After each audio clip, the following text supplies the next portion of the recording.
the earliest of man, from classroom to rocket ships. Intelligence separates us all, or does it? Should we misunderstand too many other species who are but equally as intelligent as us?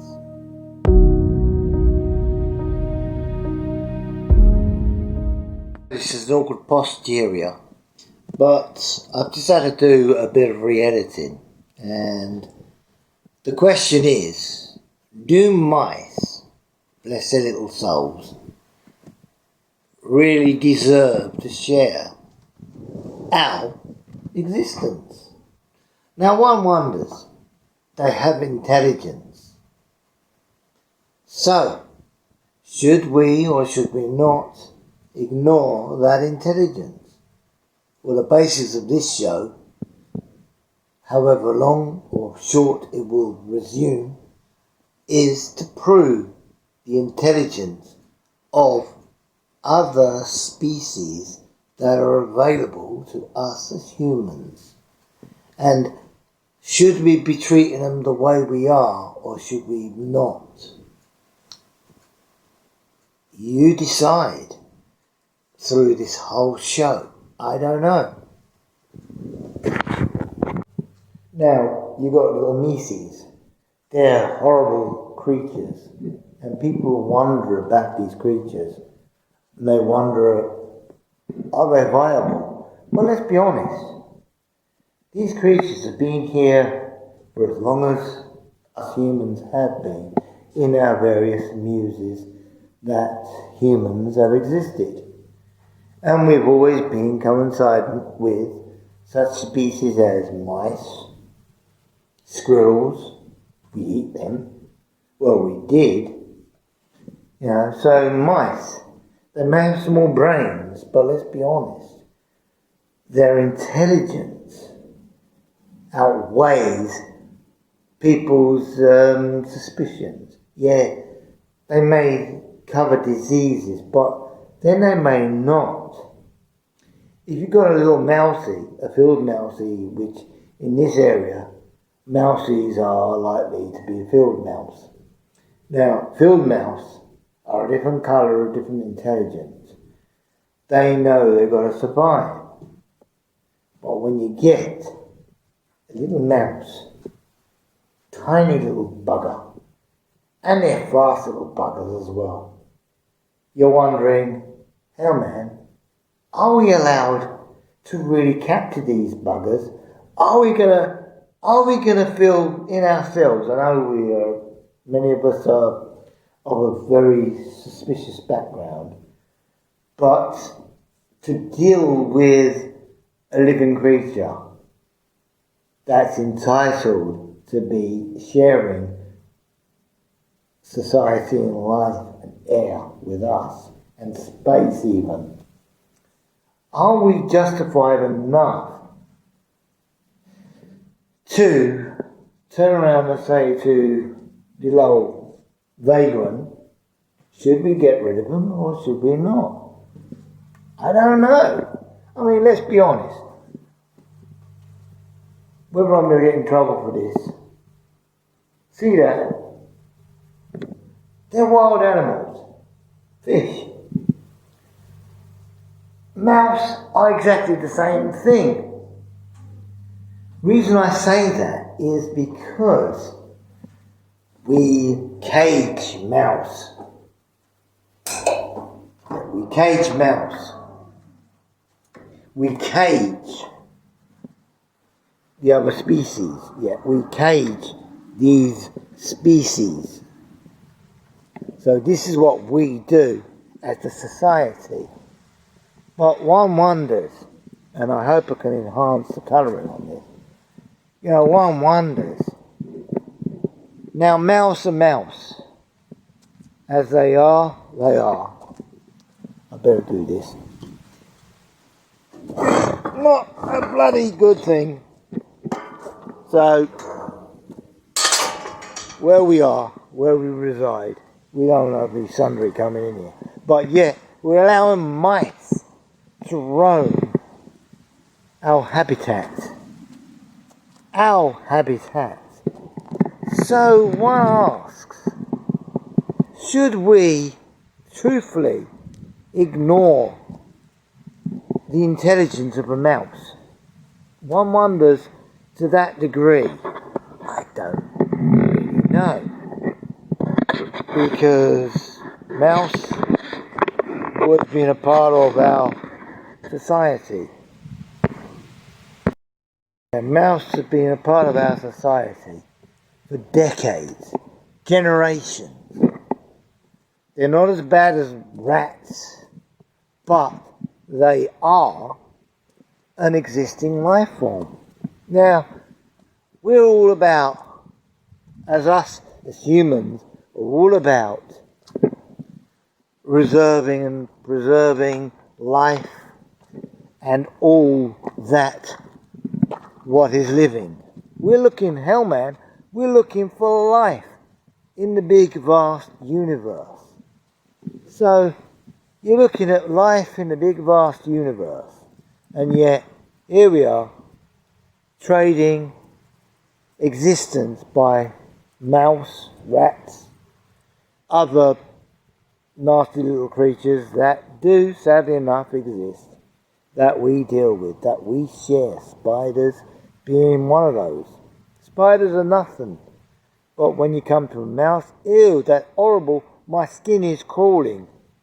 Now, mouse have intelligence, believe it or not, and I'm going to try and prove that with this show called The Intelligence of Intelligence.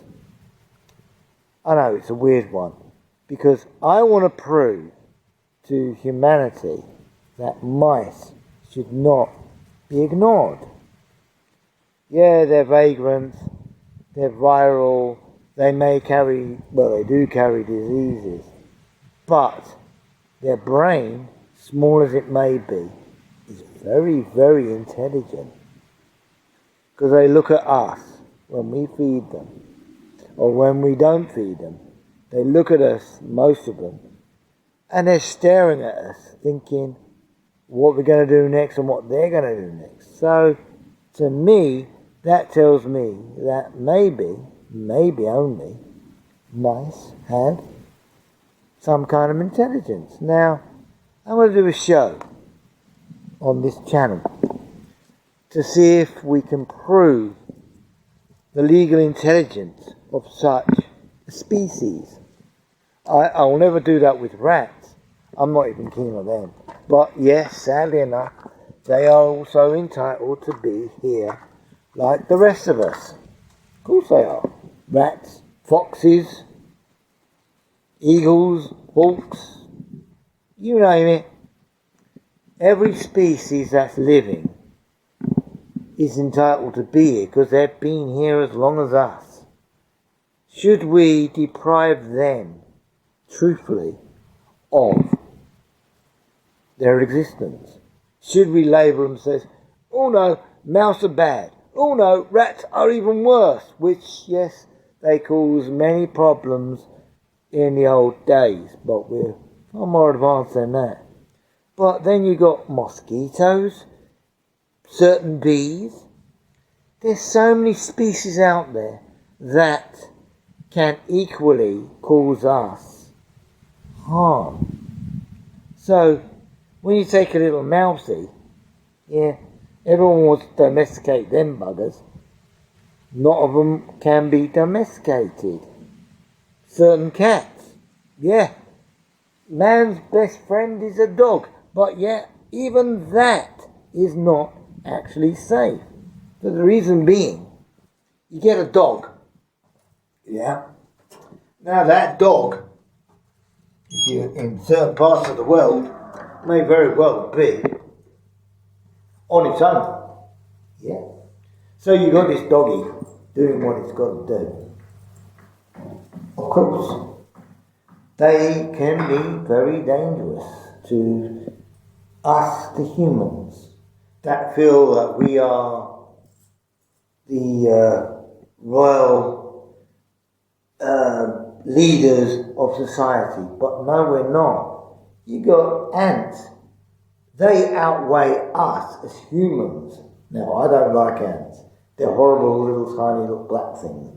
But the intelligence in their little brains outweighs even our own intelligence to a degree. Now, as I'm seeing with some of the recent attempts that I'm doing, you got mouse, rats, certain bird species are doing the same thing. So maybe we should rethink, are we truly the persons who should be in charge of life? Should we say, that mouse is getting gone, let's put it to rest, capture it, kill it, whatever. Should we actually do that? Are they at liberty entitled for that dictation? I don't know. On this show in particular, Life, and this is what I'm going to call this, I haven't worked on a proper title, but working on Life and That What Is Above. So Life and Above. The whole idea of this show on the vlog will be alongside, obviously, the preliminary report, is I want to prove that even a little species like a mouse has got intelligence that we should not ignore. We should share our lives with these creatures. Yeah, it's a stupid ask. It's a weird ask. Of course, I'm not going to deny that. That is the most weirdest, craziest thing as us as a society can accept. So, one asks, should we or should we not allow such species to live in our abodes, providing they give browse? Now, I've learned this already, strangely enough, creepy enough, weird enough. I don't care how you want to dictate it, where I've said it out loud to the species in question, being mouse. You can roam with our share, you can share our property, but do not mess where we eat. And you know what? Now this is why I'm thinking upon it. So far, both the rogue, both the tiny, the new inhabitant, and the resident mouse are actually creepily abiding. Yes, God, I must sound like an insane new loony, but on my analysis so far, they are all showing intelligence. So maybe, and maybe only, should we consider that this is the way forward. We're all about investigating new lives, new existences. What about the lives and existences that are in this world now? So, anyway, I'll catch you all on a flip, and I'll catch you on the next episode, where we're going to do more of an in-depth investigation on the intelligence of other